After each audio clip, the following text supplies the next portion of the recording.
There we go. And I think what's interesting about LLM powered apps is that the business model is fundamentally different than traditional software, right? You're building with a really expensive resource, and despite OpenAI slashing their prices by 3 yesterday, it's still a really expensive resource compared to traditional software. If you think about traditional software, it's expensive to build, right? And like this is kind of what we've seen over the last decades, right? But the cost of serving an additional user, an additional request, is kind of pretty much zero, right? In the world of LLMs, as we've seen today, the cost of building software is going down. It's not zero, but we'll call it a medium, right? But the cost of serving each request is actually pretty high, right? You're tapping into a GPT-4, you're tapping into Claude, whatever the model is, it's pretty high, right? When you compare it to just a normal application. If you take an example, it's always nice to see like kind of AI and LLM powered products operating out there in production with a decent scale. Notion charges $10 a month for their AI kind of feature. And Notion costs $10 a month, right? So like they doubled the price of their product just for their AI feature. This is how different of a business model it is, right? And then they tell you, okay, you can try it. You have 500 responses, kind of depending on how many users. And then they show you, okay, you have 20, you've used all your 20 responses. And then they say, well, there's usage limits, right? Very politely, they tell you, like, if you abuse this, we will stop you, right? It's like AI features can be reduced depending on your usage, right? So it's really different. And the struggle is just taking these to market, right? I've seen a lot of companies experiment with LLM-powered products, really cool functionality, and then it's like, well, how do we charge for it? How do we account for usage? How do we meter it? How do we? It's like, I don't know. And it's like, should it be included in the base product? Maybe, maybe not. But Notion decided it was kind of an entire new product. Should I pass the cost to my end users? If so, how? Like, should it be tokens? Should it be requests? Should it be monthly fees? How would I know, right? Like every product is different. And can it get abused? It will. It will get abused. And how can I detect it, right? And then also, like, what's the customer experience? How do I enforce these limits, and then how do I communicate them, right? And it ends up that you need to understand the usage, but not only that, you need to productize it, right? It's not enough to just know, oh, we've consumed this amount of tokens, and it's an interesting fact. Like that interesting fact is actually pretty expensive, right? So you need to productize it. And tracking usage is way harder than it seems. Usage by itself, these are analytical queries, right? These are aggregates. So if you look at a SQL, it's like a group by query. Give me like all the token usage group by this given customer, right? If you throw that into your transactional OLTP database, it's going to struggle with the latency, right? Then there's ever evolving metadata, which makes it super tricky. Like sometimes you want to see the usage by, if it's a chat interface, like the website the chat was, the customer, the tenant, the user, who knows what, right? And as your product evolves, obviously the metadata evolves with it. And then there's custom metrics, right? Whatever the thing that you're charging, tracking, optimizing for varies from product to product. We saw Notion, they track responses. Other products kind of monetizing and control this in a completely different way. And that's where Propel comes in. So Propel, we are an analytics, a serverless analytics platform to build customer-facing analytics. Great example is what here our friends at Courier have built. They power all their enterprise analytics with Propel. What you're looking at is the Courier dashboard for their enterprise offering, where you can see all the performance of your notifications. And Propel is really suited for in-product analytics. So you can have like all your internal stuff with like Looker and things like that. But then when you need to expose analytics in your product via a UI or an API, Propel makes that super easy. And the reason we make it easy is because like we're a full stack platform. Propel sits on top of your data stack, integrates the data into a real-time analytics engine. Think something like Elastic, Redis, ClickHouse. That's completely serverless. It has a layer of multi-tenant access controls, and then it exposes the data via an API. But we're excited to share today is that all this layer underneath, you can also plug in your OpenAI events. So everything that comes from both the request and response of the OpenAI API, you can plug it into Propel, complement it with your metadata, and then power whatever analytics you need on your app.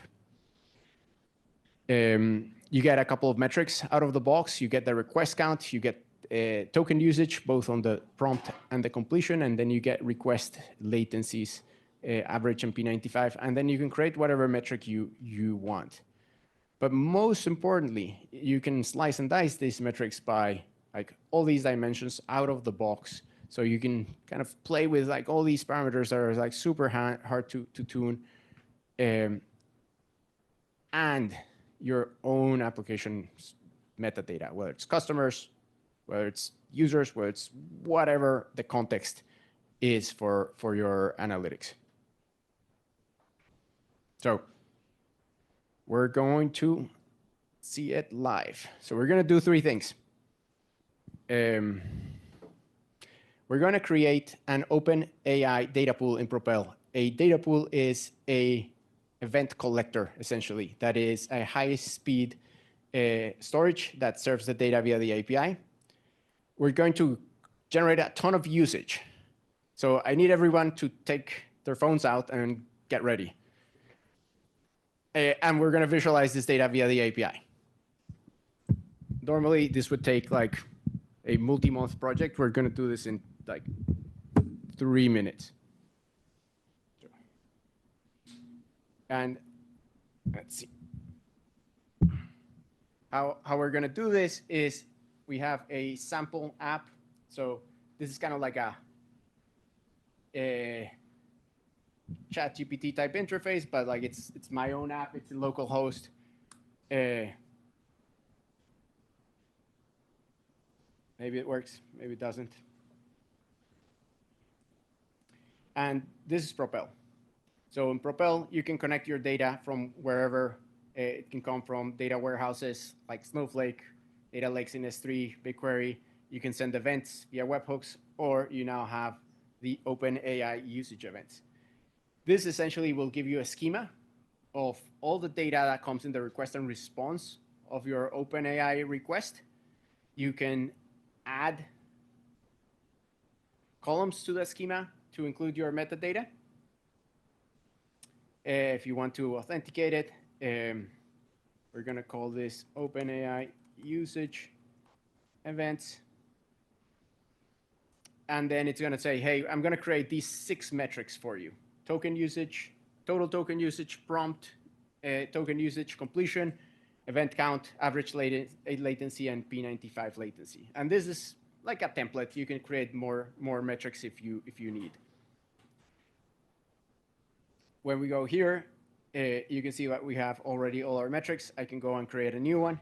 I can choose the type. You can kind of write very complex metrics with a custom type, or you can use one of the ones out of the box.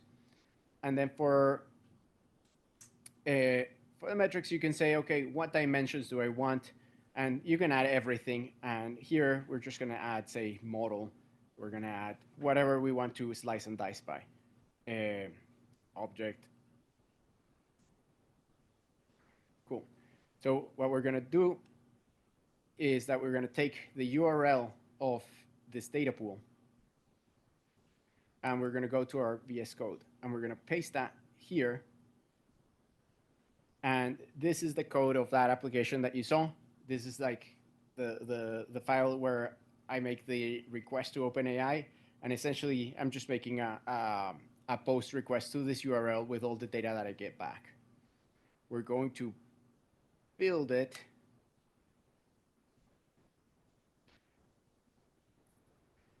And while this builds, you all can start going to tinyurl.com/propelgpt. So this points to an ngrok that points to my local host. So you'll actually be working out of my local host. Everything gets logged. We will see everything. So just what you say might show up in the screen. Cool. And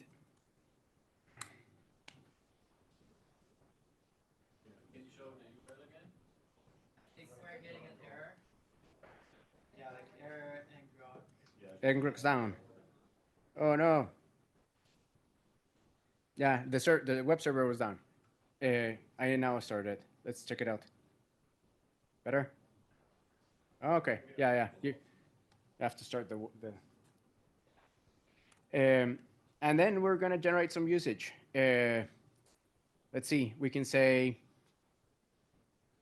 validate regular expression in JavaScript.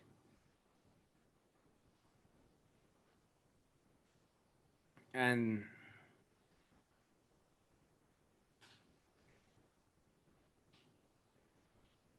okay, that seems reasonable.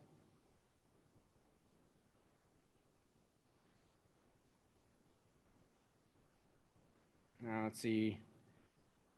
Now in Go. In gold. Okay.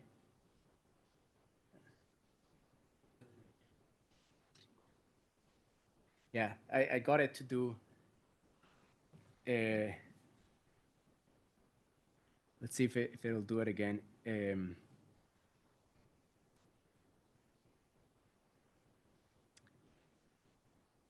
Validate a regular expression in a strange programming language.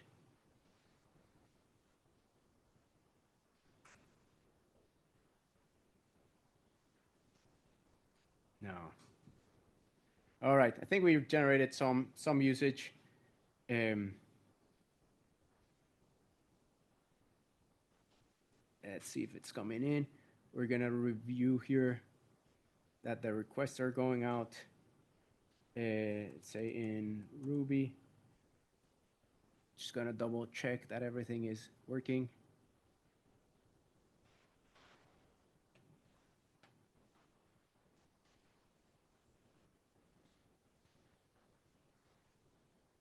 So everybody chatting, sending requests, working.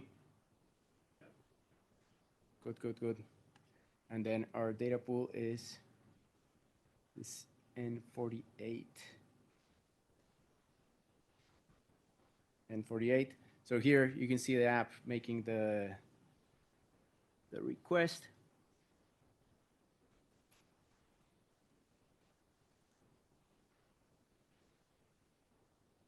Well, 29. Not bad, not bad. Cool. So you can see the preview of the data.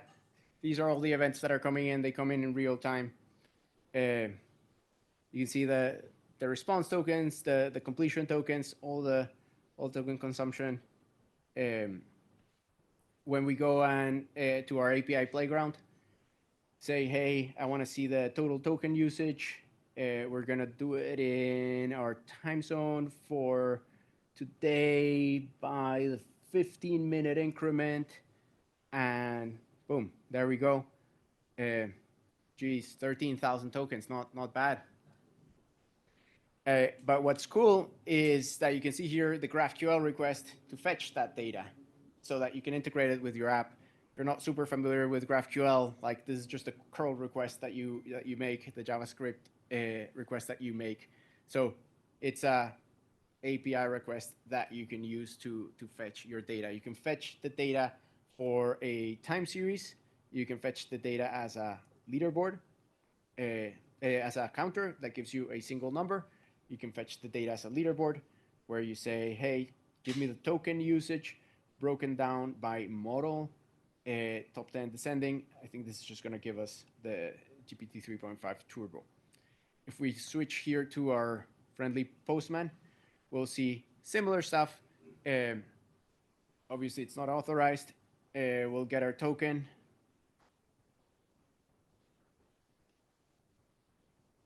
This is the time series API. This is the actual response of the API. If you want to do things like comparisons of like tokens this month versus last month, you can do all that stuff in a single API request. And here's the response. If you want to build log interfaces where you see all the requests, we need the data pool ID here. So we have to go and get it.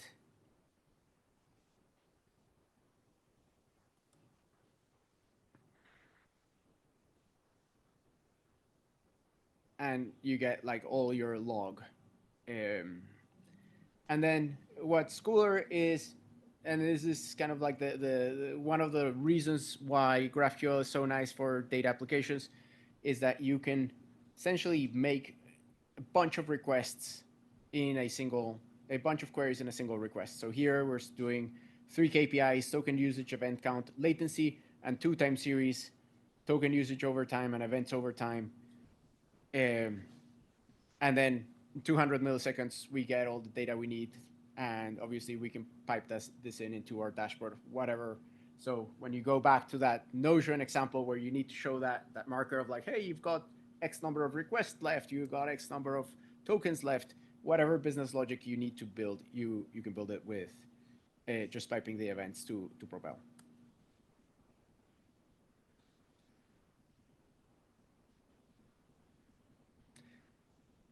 And that's a demo.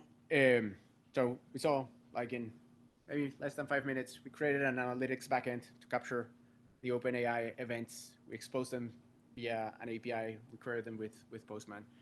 Didn't have to manage an infrastructure. We didn't have to stand up Elasticsearch. We didn't have to learn any new database. We didn't have to do anything.